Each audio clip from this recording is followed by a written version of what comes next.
David Hoffmeister, who is, I want to call him a spiritual teacher, but he's way more than that. He found the course in 1986, and I really just would like to also hear him tell the story, because it's, just from listening to him yesterday, I could just tell he has a very similar experience from what I've heard a lot of people say about the course. It's like you don't know what it is at first.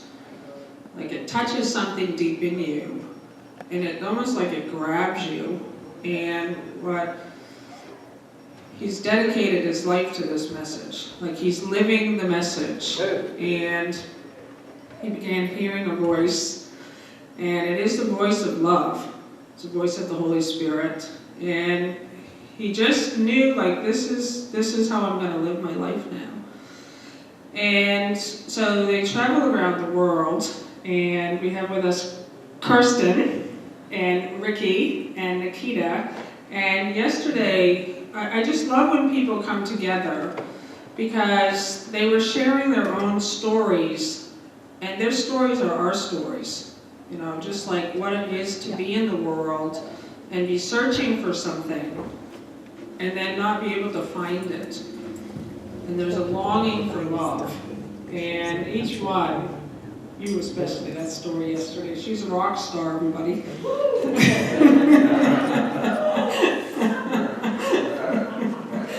And so I'm just really grateful that you made the trip here, and welcome to Unity on the River.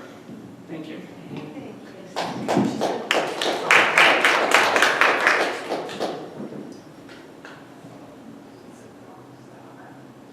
Okay. I think we will start off just to come into the presence and still our minds with a couple beautiful songs from Ricki and Kirsten. I knew they were practicing today, getting ready, geared up for this, so we have a couple songs picked out. We do. Nikita asked us this morning if we had any, like, Easter songs. So we picked out a couple that we thought were Easterish.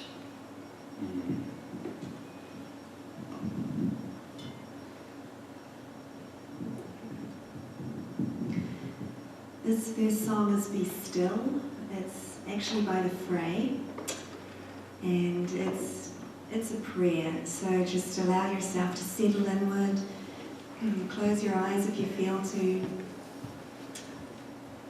And it's just a prayer to be still and connect and know that I am.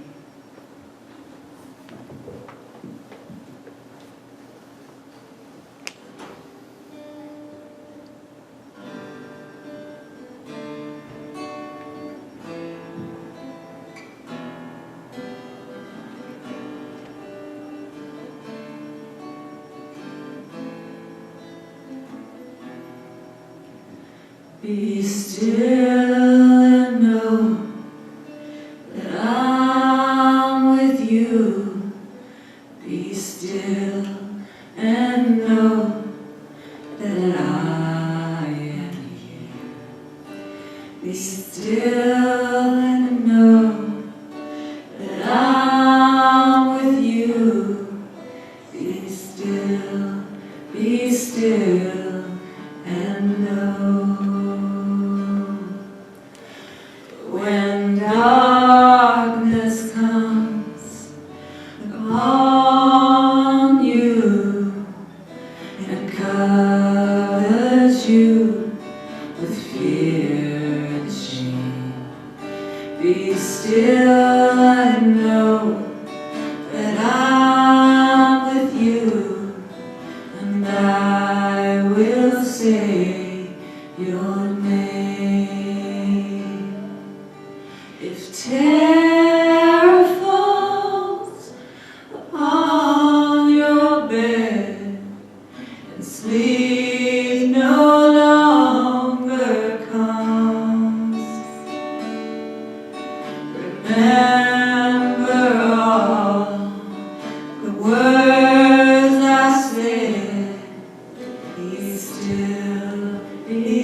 still and know. When you go through the valley, a shadow comes down from the hill.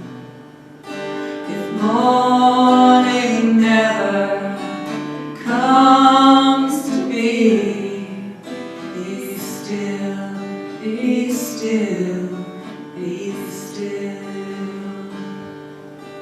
If you forget the way to go and lose where you come from, if no one is standing beside you, be still and know I am. Be still and know that I'm with you. Be still and know I am.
And the song is Abide in Light, and it is a resurrection song.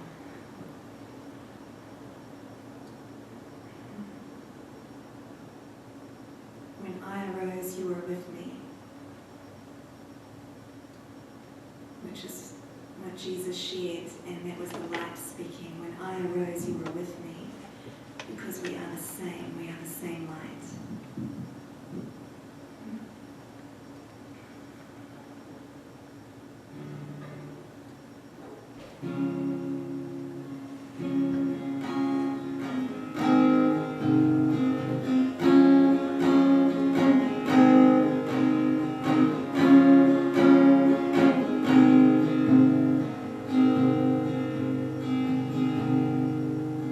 The truth is true, it always will be.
talk now, and which is very interactive, and we were feeling that we could bring a microphone down.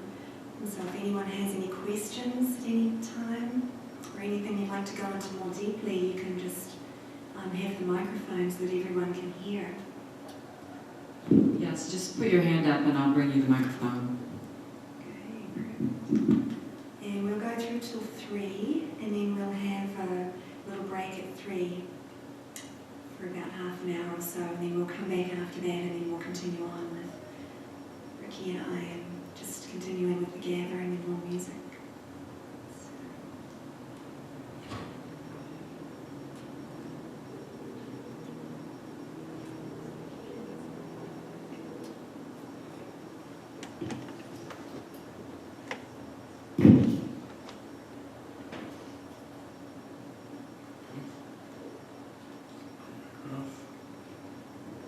Move it there, Kirsten, around so it can come all the way.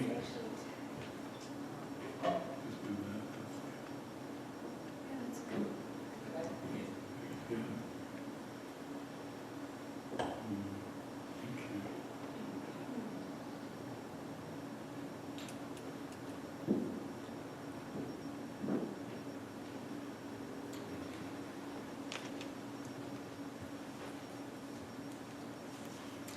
It's an honor to be here today and to talk to you. We live very devoted lives in deep presence, and so when we go out and travel, it's very precious for us. But you could say, in one sense, we're kind of unplugged and we're off the grid spiritually, in the sense that the grid, I will say, is kind of a mishmash, like the world of beliefs. And really, there's actually only one helpful belief that's in the mind, in consciousness, and that's forgiveness. And so, in a lot of traditions, they talk about the Buddhist tradition emptying the mind of everything you think you know. And the same with the Course in Miracles, Lesson 189 talks about simply do this, be still, lay aside all thoughts of what you are, what God is, basically everything you've learned. And this is a realm of learning, so there's much that has been learned, and there are so many different spiritualities and so many different religions, and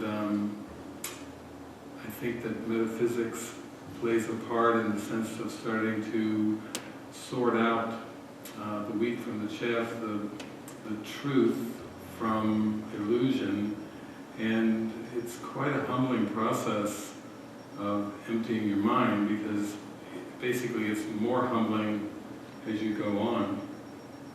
You start to see that everything you believed about this world has been false. And so Easter is a time of celebration of the symbol of the resurrection, but we would say it's not the resurrection of the body of Jesus. That was a very nice symbol, very extraordinary, we would say, but it doesn't happen very often.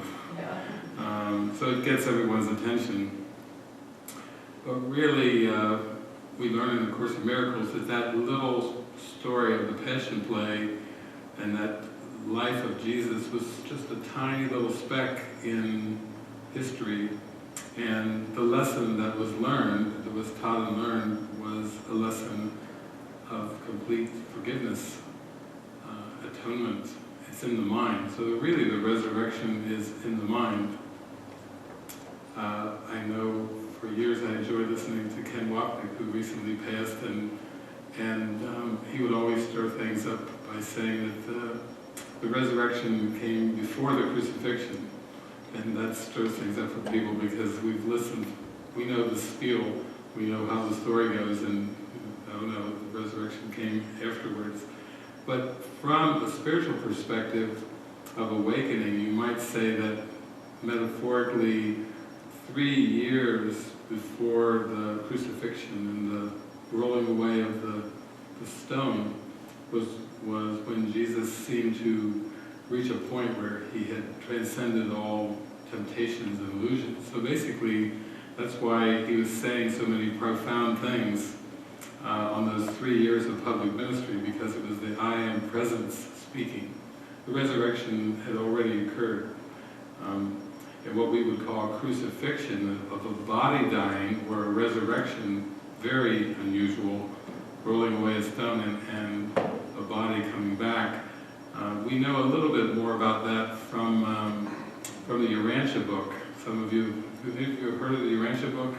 It kind of gives the life of Jesus in a full-blown, more than the Gospels. And basically it tells us that basically it wasn't really the same body that kind of went around for that period of time after the physical resurrection. It was called a Morantia body. It was made by the angels.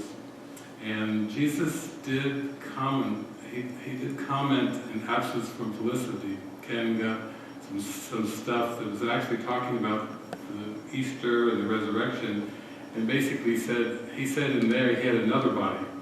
And he said that the mind that can make one body can make another body. And basically this was a body just used for appearances. We learned in the Urantia book that when Jesus came back, there was no blood flowing through that body. It was more like an apparition, except it was very solid. It wasn't like a vague apparition. It looked extremely human. Nowadays we have movies where there's all kinds of special effects, so you can imagine it was a presentation. He basically came back to tell them things that he says in absence from felicity that they weren't really ready to hear. That there is no death, and it was for the consciousness even of the apostles, it was way beyond what they could comprehend. But basically he was saying that there is no death means that this is a world of illusions, and when you wake up from the dream, you don't have any illusions in your mind anymore. You don't take illusions with you back to the kingdom of heaven. They just get used for time, only to show their unreality. That's what symbols are being used for. So what we'll talk about today, when we talk about resurrection, we're going to talk about resurrection of the mind, and we're going into mysticism today. So we'll give you a glimpse of what the mystics and saints were experiencing, and that experience is one of not so much of thinking of it as letting go of the world, but it's more exchanging the linear perceptual world for another world.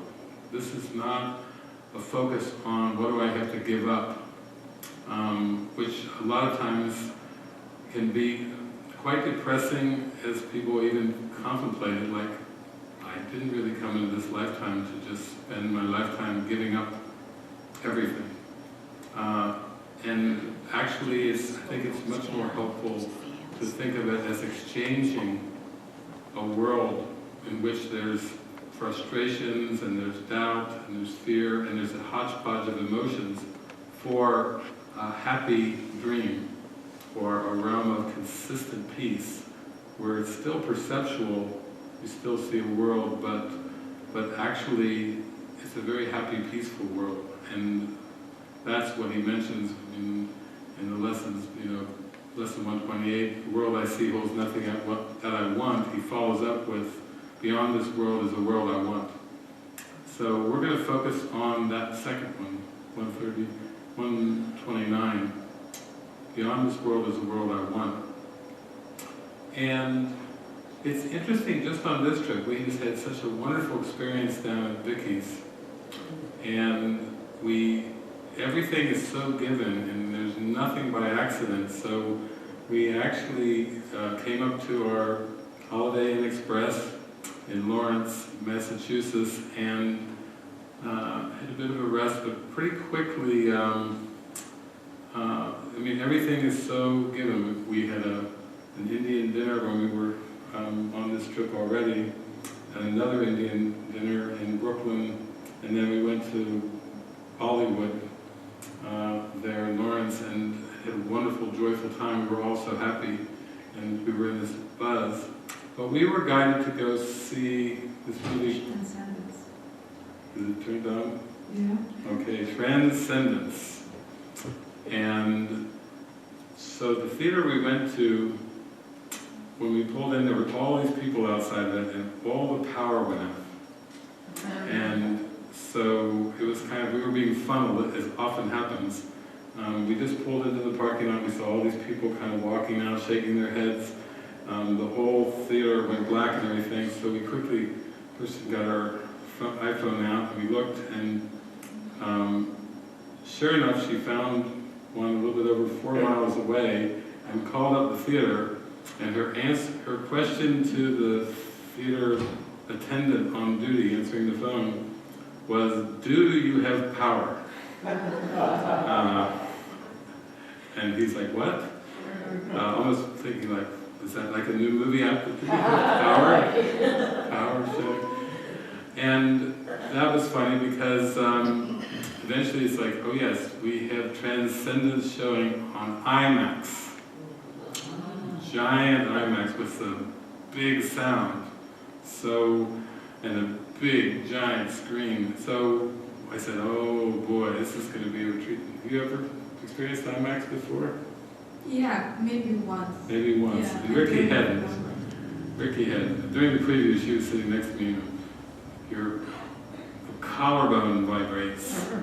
The sound just rumbles through your body, you know, and the screen is so huge that, you know, it's like you don't go to see a movie with IMAX. You're part of the movie. It says literally, and this movie Transcendence on IMAX was the Holy Spirit on Easter weekend making a major point. The volume level went up, the size of the screen, and we went to see Transcendence, and it starts off with a scene where it's like there's no power. In the first scene, in the very first scene of the movie, there's no power. In Boston. Oh, except Boston. They said there's power in Boston. Right. That's what the word was. It's a world without power. The internet is completely gone down. Power systems, everything's offline, everything. And they're saying, but there's power in Boston. This was one of the first lines. After we've just gone from a theater where there was no power to the IMAX, and IMAX, and we're in there, and that was one of the lines in the movie. I mean, the first few minutes of the movie, it's like, there's power in Boston. I was just looking at them all like, Kidding me? yeah. Buckle your seatbelts, because when you really live a devoted life, and you know, you get out and you get kind of funneled to things. And so it was a powerful movie. It actually reminded me just of a couple other movies I've seen in my entire lifetime that I could just intuitively feel where this was going, because we could say that the vast, vast, vast majority of the 7 billion people on the planet live lives, the human condition is living lives that Henry David Thoreau, from this area, Concord, Walden Pond and everything, he said that men live lives of quiet desperation. So the human condition is an experience of quiet desperation. It's unfulfillment would be a synonym for it. And why is there so much unfulfillment? A friend of mine in Brooklyn was saying, he said somebody made a joke that like Americans just dig a big hole in their backyard, like, and spend their entire lives trying to fill the hole with stuff and never reach a point of satiation. There's a desperation, there's an emptiness, and every so often they'll say there's a spiritual hunger, but it's just there, it's rumbling underneath. You know, sometimes your stomach growls when you're hungry. There's a growling and a rumbling and a desperation that's going on, because everyone who walks this world who hasn't experienced the resurrection or the wholeness of mind, the unity, here we are, unity, the unity of mind, there's an emptiness there. And however their life is configured, and there are millions and millions of ways to configure. I mean, imagine all of the 7 billion seem to have a different, unique configuration. So there's billions of ways of configuring things. But all of those configurations of what we'll say our life on earth all involve the ego very, very directly. So we may say spiritual words, or we may talk about metaphysics, but when it comes down to really actually living in the presence consistently, that's a whole different thing entirely. And even if you look at the lives of the mystics and saints, if you really read what they wrote, it was a wild ride. It was even more wild ride for the mystics and saints than for the general population. They dared to be still, to dare to dive into their mind, into what Jung called the shadow, and it was a daunting thing. They wrote Dark Night of the Soul. They wrote about how dark, like many of them just gave up and said this is absolutely difficult. Even some of the ones, we think of great minds like Albert Einstein, amazing when I've read Albert Einstein's stuff and I read quantum physics, and the stuff that he came to was quite staggering. He's almost like 2 or 3 cuts above the rest of the scientists because it was so amazing what he was able to come up with. But Einstein had his questions and doubts. I know near the end of his life he called Sid Caesar, a great comedian, because he was near the end of Einstein's life. He was so fascinated with humor. Imagine splitting the atom and fascinated with humor, wanting to know more about humor. And then Einstein was really impressed by certain ones, like Gandhi. Gandhi was extremely impressive to Einstein. He said, scarcely will men for generations to come believe that a man walked this earth in flesh and blood like Gandhi. That's an idea that came from Einstein. He was so impressive.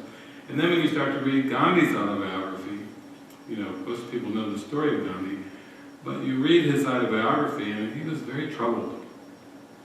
He lived a long life and he was very, very troubled. And he always said he was doing experiments for the truth. He hated to be called Mahatma, because Mahatma meant great soul.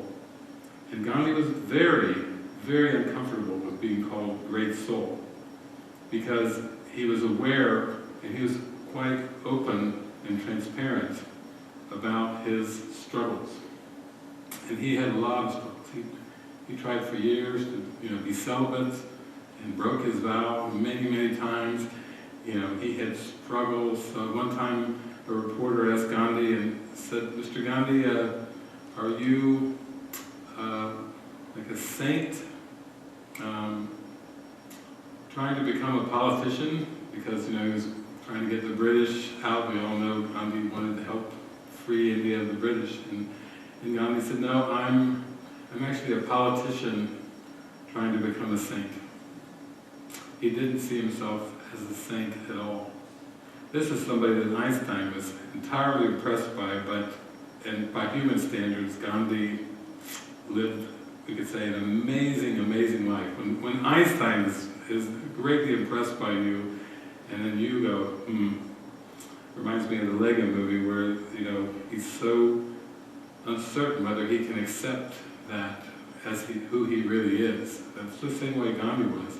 So we're looking at a system of belief called the ego that actually, until you free your mind completely from it, until you transcend it entirely, then you are hook, line, and sinker, a part of that system.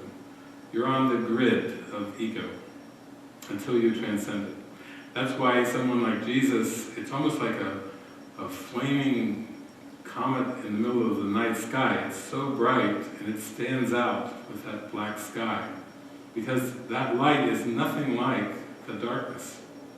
And Jesus, it says in the Course, was the first to awaken from this dream, and it was like he sent a tidal wave of ego repercussions through the whole cosmos and universe, because it's like a meteor of light hitting a darkened planet.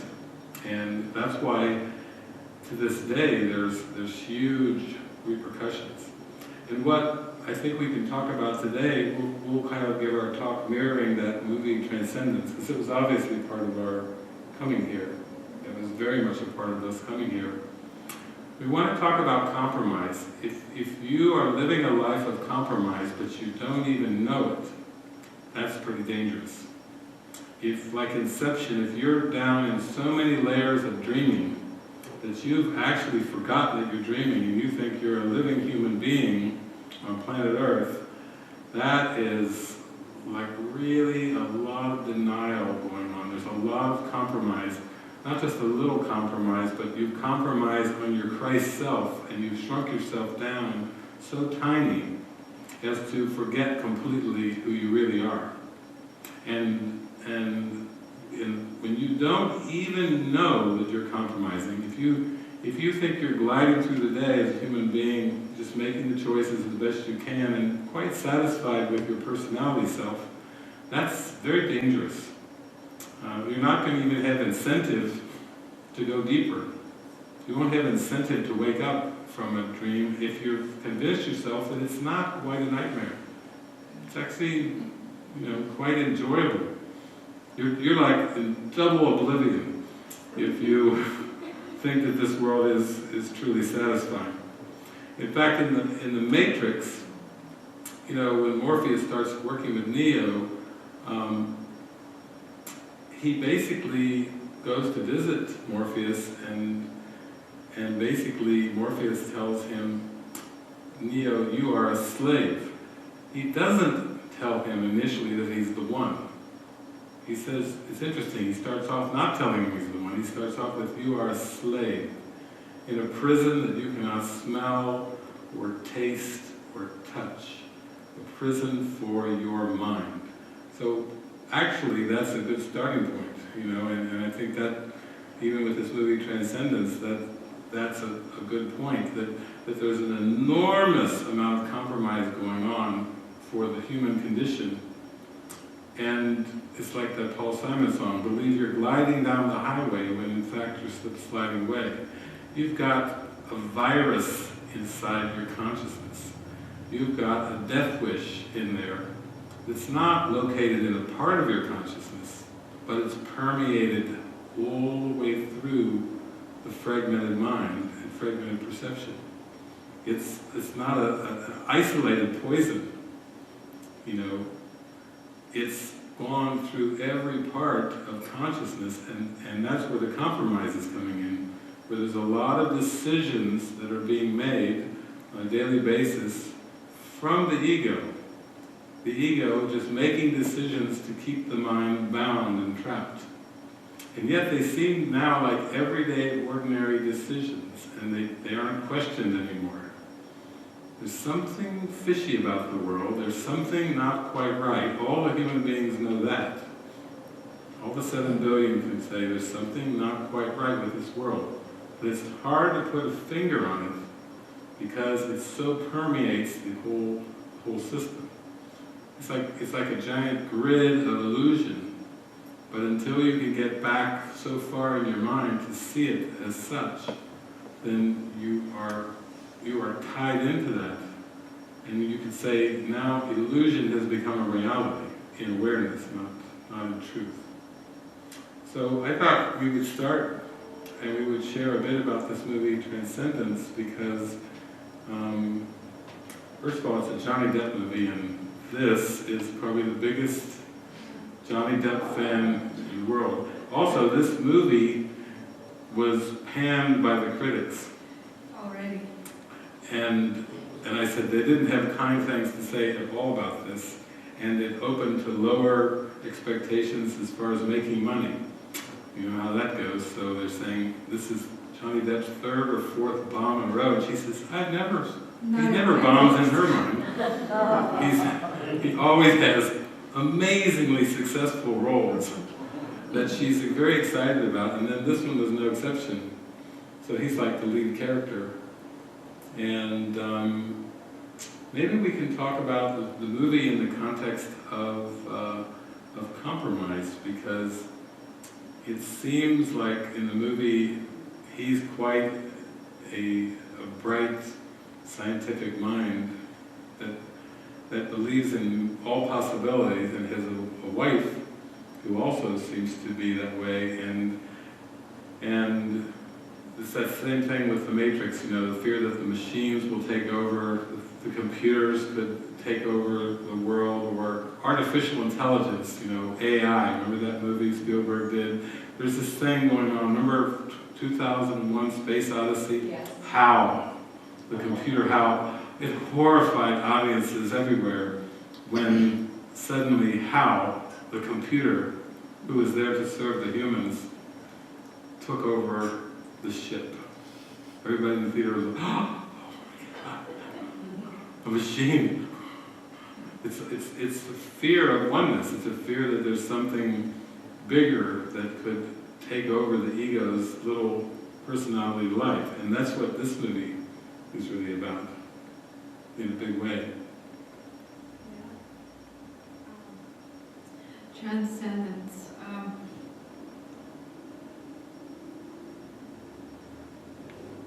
Yeah, I knew that. I wanted to watch that movie before it even came out, and I didn't even see the trailer. But I thought this was going to be something, because it said one of the lines on the poster said, "What if the new intelligence was born?" And to me, I felt intuitively that. To me, it sounded, what if there was something bigger than human intellect? And during the movie,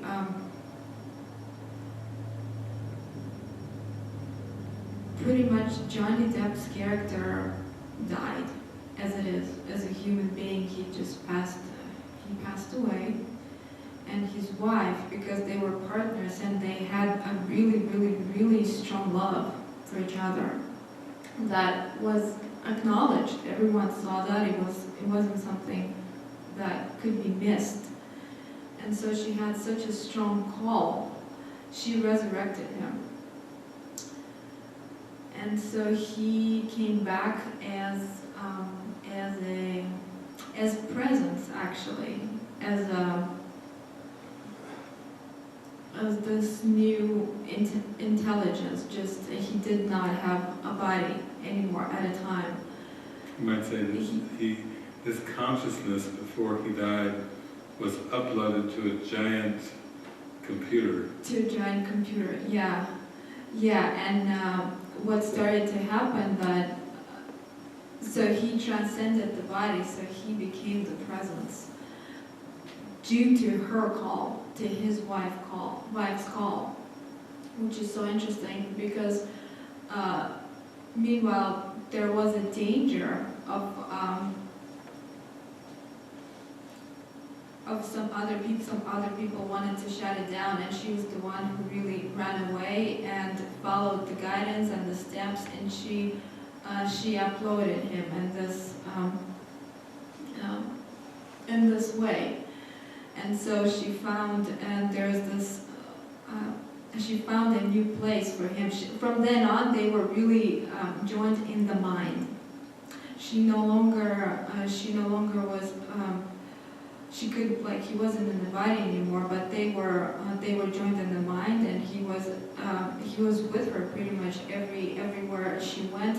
He was giving her direction in the way how to proceed from there on, and what to do for him to grow. We might also give the context too that he had invented this giant, amazing computer with quantum processors and everything, and so she uploaded him to that computer. But then actually because there were people trying to stop her, she uploaded him to the internet.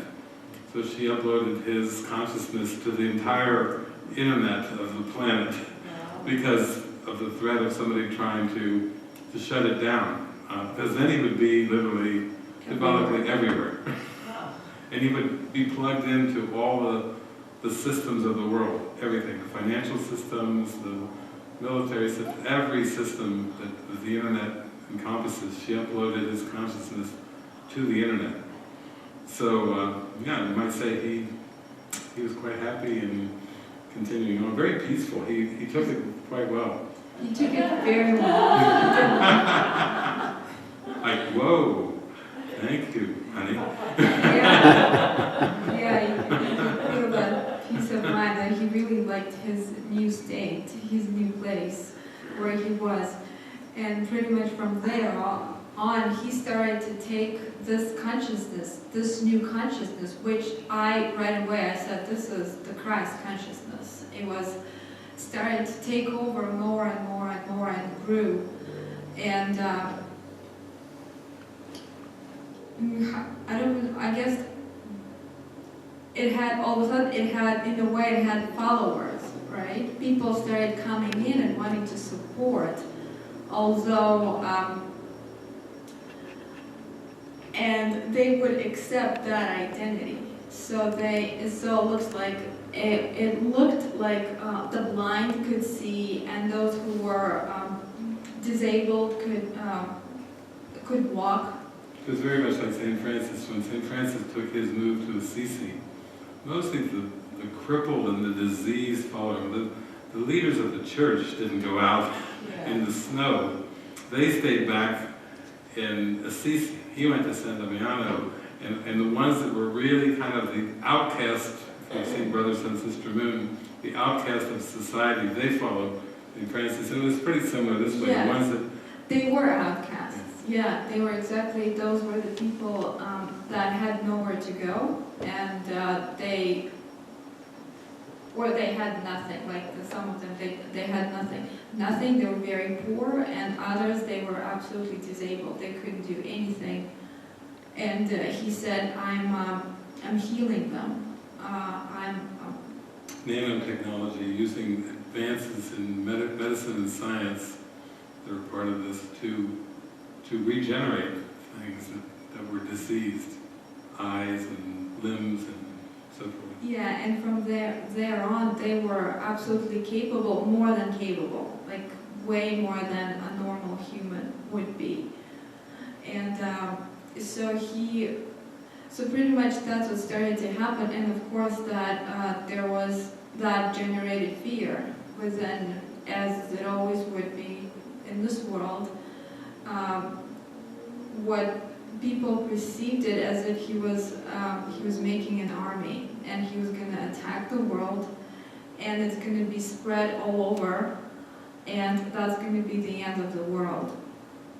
And his wife, who was actually the starter of all of it, it was very clearly how she really loved him, and initially she did it for him because she wanted to be with him. Like she really truly wanted to be with him, and she would not give up. She would not accept the idea that he was dead.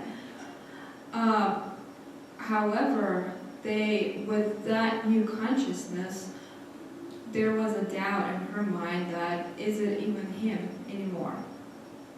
Is it really, his name was Will, is it Will, the one that she used to know, or is it something else? And she still followed every little step, every guidance that she heard from him. But, however, that doubt, she felt separated from him, and she had doubt, like, we're not together anymore, we're not, something's off. And she started giving in. More and more, the symbols started to appear, telling her to run away. First was, she got a note telling her from her friend, telling her run away. Then people started to attack and tell her that she's in danger and she's going to die, and all kinds of things. And then in the end,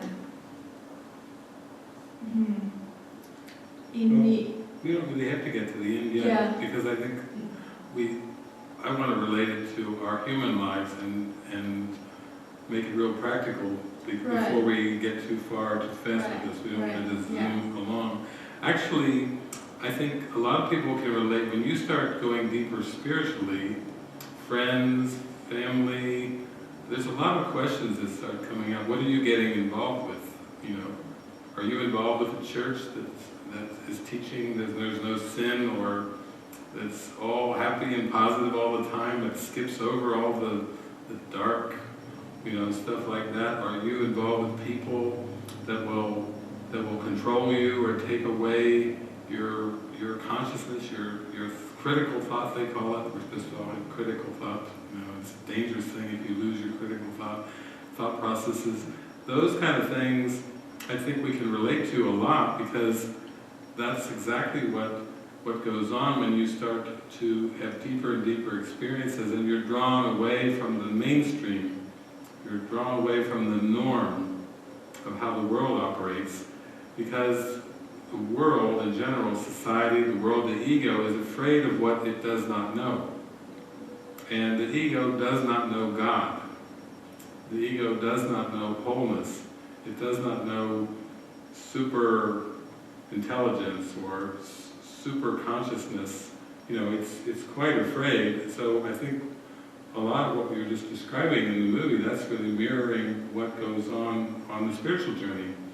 When you go much deeper, you can have a lot of doubt thoughts reflected back to you. What are you doing? You're wasting your life. Why are you spending so much time meditating and praying?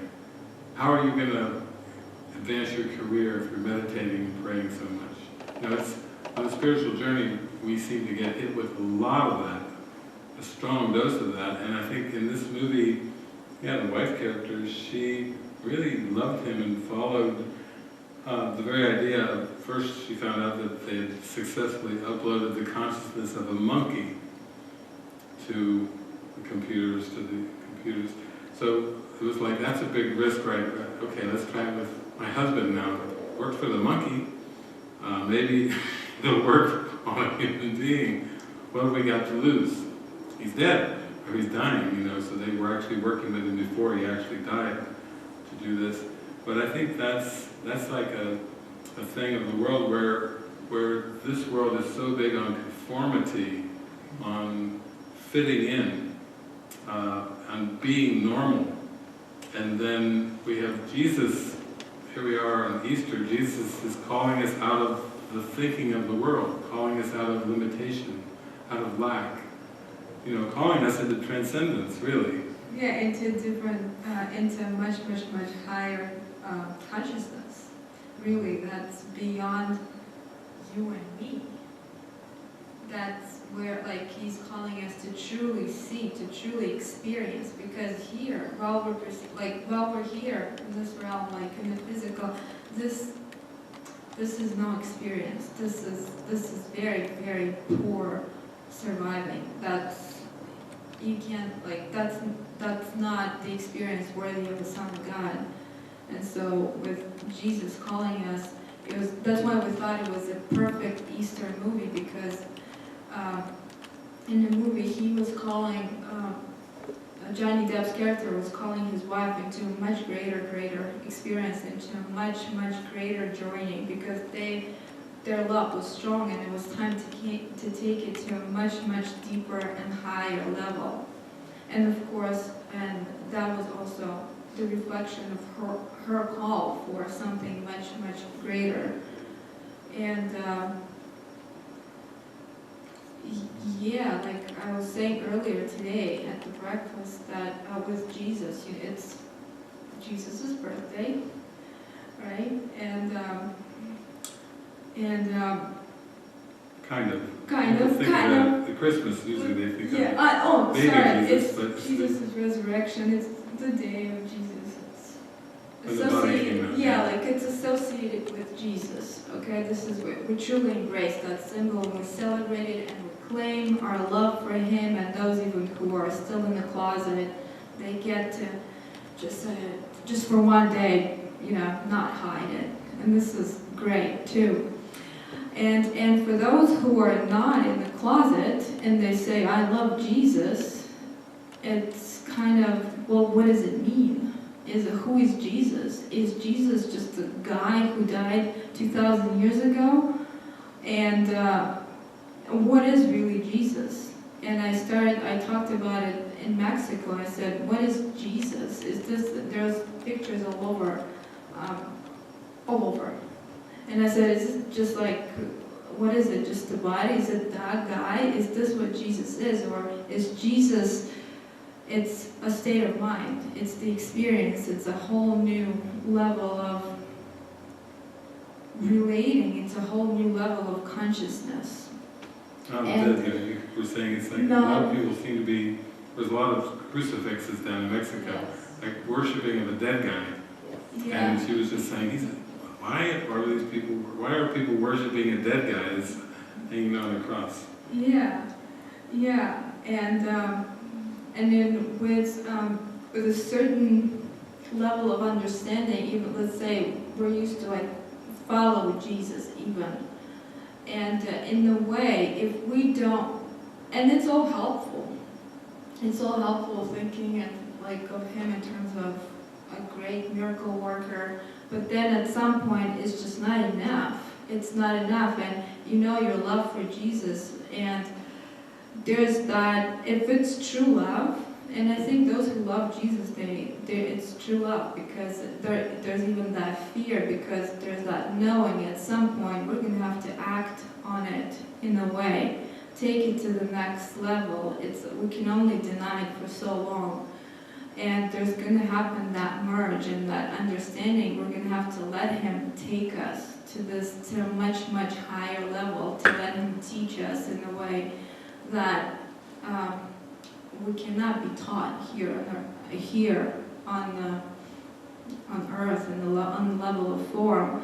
Because with compromises, with this Christian traditions, it's not like there's anything wrong. We can still follow and love and pray to him as if he's outside. But then with that kind of love, it's like there's this feeling that, like I said, I'll feel like I'm in love with a dead guy, and it's like, and the ego, and there's the stuff where is it really going? If it's like, there's that knowing that this is the love of my life, and then there's the stuff, but he's dead, like it's doomed, and it's trapped, and it's just like I can't be with the one I really want to, and this is compromise. Like Romeo and Juliet. Yeah. Romeo and Juliet. But let's just stop too for a moment and say we have to look a little closer and a lot deeper at this compromise idea, because it's at the core of everything. Like if you're living a life of quiet desperation and compromise, but you don't even know it, let's explore that a little deeper. Because the thought that was coming to me is trust. In A Course in Miracles, trust is very emphasized. In fact, Jesus even goes so far as to say, trust would settle every problem now. That's an amazing, amazing line. I mean, that boils the whole Course in Miracles down. If you just read one sentence from the Course, trust would settle every problem now. And you don't have an experience where all your problems are settled, then that must mean, if we follow it, that there's a trust problem. And I want to talk about it in terms of relationships, because in terms of relationships with your parents, or your spouse, or your children, or your church, your ministers, or whatever, I think I would like to really explore this trust question. Because to me, that's another theme from Transcendence. That was a core thing in there. That as long as she uploaded her husband and his consciousness, and as long as she was lined up and trusting in that, it was everything was flowing. Every step of trust that was taken was like a huge expansion. Effortlessly. And as soon as the first doubt thought entered in, then that's where the difficulties start to be reflected in the movie. And that's the same with us. You know how it is in a relationship. Maybe you date somebody, or you spend more time with them, you start to feel your heart opening up, you start to feel close. You may even feel like they could be like potentially a life partner. And maybe you do get married, or move in and you're living together. And as long as you're trusting, you ever notice that? As long as you're really trusting, how everything soars in amazing ways. Everything about our life is transformed through that trust.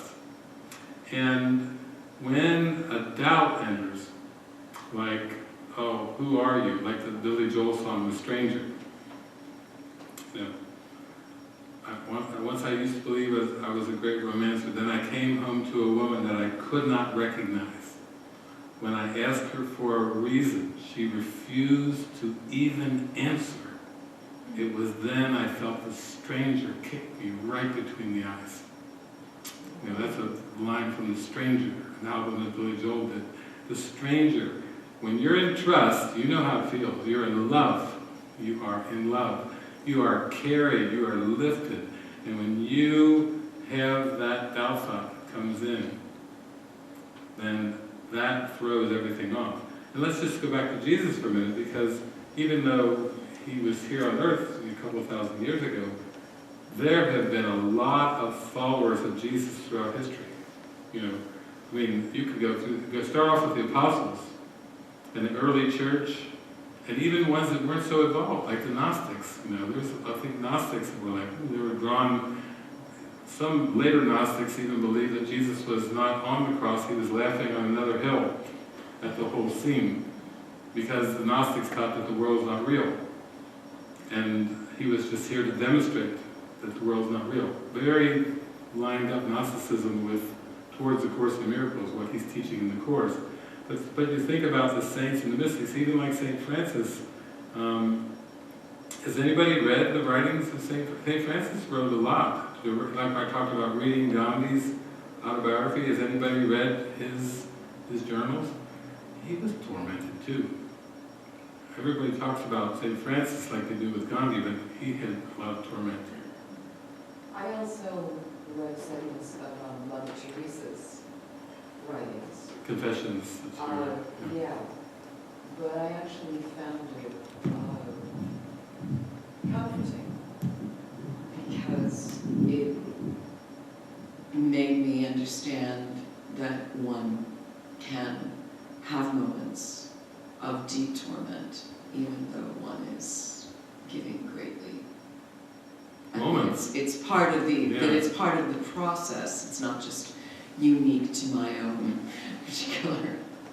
Yeah, it was more than moments. It was that she actually, back around 1958 or so, had a very deep experience of Jesus and a very strong experience of God, and the rest of the time did not have a consistent connection. It was more than... I did not. I will have to read that. If you go and you read it, it's quite staggering. I mean, people started reading her confessions that she had told the priest. They were like, oh, hell. If Mother Teresa had a few fleeting moments back in 1958, and all those decades was in great trouble and distress, but continued on almost like the good soldier, then that puts this thing of compromise that I'm talking about. That's we're bringing Mother Teresa. That lifts it up to a new kind of level, you know. I guess I become inspired by the tenacity of that. And I'm encouraged. And when I read stories of great forgiveness, like the Corrie ten Boom, who was the Dutch woman who was working with the underground, and she wasn't Jewish, but she and all of her friends were helping with this underground, and they all got caught, and they all went to the concentration camp, and she watched them all die. And she came out, and she still felt compelled to be preaching love and forgiveness in Germany, and she's preaching maybe in a place like this, and she sees in the back who she knew to be a horrific German guard, and he comes up to her and says, I know God's forgiven me, but do you forgive me? Will you shake my hand? And she writes, everything in me did not want to touch this man, but I did. And I felt the most incredible warmth and release. That inspires me. Yeah, that tenacity. That's good. Of the human, the capacity and for when I read about, like, I just read the thing about how the Catholics were thinking of taking sainthood away from Mother Teresa after they read, but I thought, okay, but and what you're saying, the tenacity of moving forwards through, because I would like to think that she moves through that, is encouraging to me. Yeah, what it does is it starts to give us a taste of how deep the mesmerism seems to be when the tenacity was there for many, many decades, and to really have the faith to Yes. go on Yes. in the face of that. I mean, we're talking psychologically, what she wrote about, it was an inner struggle for all those decades, and to continue on in the face of that, some might call it courageous even, to continue on in the face, in spite of the fear, in spite of the struggle. So it's a good inroads because ultimately, now we have the benefit of the Course in Miracles. Mother Teresa, I don't think ever saw the Course in Miracles, but the metaphysics of the Catholic Church that she started off with, it would be like starting off in quicksand instead of having angel wings. I'm not that familiar with Catholic. Yeah, it's sacrifice, penance, Yeah. punishment, raised in that. Well, I was thinking of it as crowd control. Yeah, but I'm talking about really a belief system. Remember how I said this ego belief system permeates the whole matrix? But I guess to me, our fundamental Christianity, which I do have a lot of familiarity with, to me seems to be an outspring of the ego wishing to twist everything to control the masses. So how would the lowest way of doing that would be to say, you're awful, we'll help you. Yeah, it's like the matrix. It's a You system don't believe control. and know that if you believe with us, you're going to be okay, and everybody who doesn't believe exactly to the letter the way we do. Yeah. So in terms of theology or metaphysics, I would say that not only Catholicism or fundamental Christianity, but if you go around to the world's religions, you could go, and almost all of them are dualistic. Neil Donald Walsh, if you get to the core of Conversations with God, has still got a dualistic teaching in it. Yin and Yang, how's that for dualism? I mean, you can go throughout the cultures and the religions of the world, and you'll find that really there was the Vedas in India, the Veda Vedanta, and then there were some ancient ones in China. And of course, you can see that how rare even non-dualistic spiritualities are on this planet. It's so permeated everything, the poison, the ego belief system. The ego projected this world. Remember, God didn't create it. So it's like if we were using a football analogy on a home game or a road game, you're on the road in hostile territory, so to speak, because the one who made it up is the ego. God didn't create this world. We have to let go of Genesis. In the beginning, God created the heavens and the earth. No, God did not create the earth or time and space or the cosmos and this and that. There was actually even, some people have even worked with versions of the Course. Some people have heard of Urtext and Hewlin Casey version, and I think there's like about 4 floating out there. Some of my friends have a website called Miracle Share, and they've actually got 4 published different versions of the Course. And people have asked me questions about that too, and there's actually a line in the Urtext that was edited out by Jesus and Ken, but I'll give it to you. It says, God created time as a learning device. That was in the Urtext. And if that was true, the whole published Course and the whole metaphysics of the Course are completely overturned, because basically Jesus is telling us that you can't forgive something that God created. You can only forgive illusions. You can't forgive something that comes from the Creator. So just even in the Urtext, here comes the poison. It's going to try to come into everything. That line even made it into the Urtext. God created time as a learning device. and it was edited out of the published version, but there are people that only study the Ur text now. Yes. They won't study the published version. They say, no, David, it's incomplete.